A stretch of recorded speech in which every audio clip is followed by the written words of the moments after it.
वर्धा जिल्ह्यातील सावंगी मेघे येथून हृदयद्रावक आणि धक्कादायक घटना समोर आली असून मुलीला दीर्घकाळ मानसिक छळ करून आत्महत्येस प्रवृत्त केल्याच्या आरोपावरून वडील असलेल्या डॉक्टराविरुद्ध गंभीर स्वरूपाचा गुन्हा दाखल करण्यात आला आहे। सावंगी मेघे पोलीस ठाण्यात एफआयआर क्रमांक 0048/2026 नुसार भारतीय न्याय संहिता 2023 ची कलम 108 अंतर्गत आरोपी डॉक्टर अरुण उत्तम वानखेडे यांच्या विरोधात गुन्हा नोंदविण्यात आला आहे। नेमकं काय आहे संपूर्ण प्रकरण जाणून घेऊया।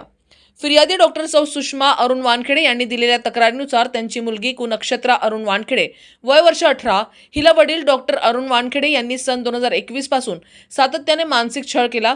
विवाहबाह्य संबंधाबाबत जाब विचारल्यामुळे नक्षत्राला तू माझी मुलगी नाहीस, तू पापाचे फळ आहेस, कलंक आहेस, तू मरून जा अशा शब्दात अपमानित करून त्रास दिला जात होता।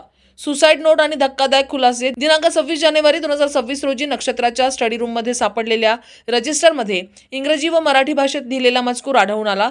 त्यामध्ये वडिलांकडून रात्री खोलीत येऊन अश्लील कृत्याचा प्रयत्न केल्याचा गंभीर आरोप करण्यात आला असून हे रजिस्टर पोलिसांकडे सादर करण्यात आले आहेत। दिनांक 5 डिसेंबर 2025 च्या रात्री 11:30 ते 6 डिसेंबर 2025 सकाळी 7 वाजताच्या दरम्यान नक्षत्राने हेलियम गॅस सिलेंडर व प्लास्टिक पॉलिथिनच्या सहाय्याने आत्महत्या केल्याचे तपासात निष्पन्न झाले आहे।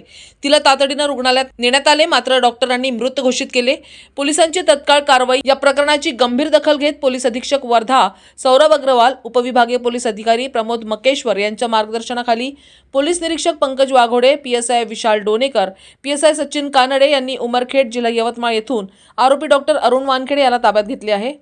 उच्च शिक्षित डॉक्टर कुटुंबातील ही घटना समाजाला हादरवणारी असून मुलीवरील कौटुंबिक मानसिक अत्याचाराचा गंभीर प्रश्न पुन्हा एकदा ऐरणीवर आला आहे।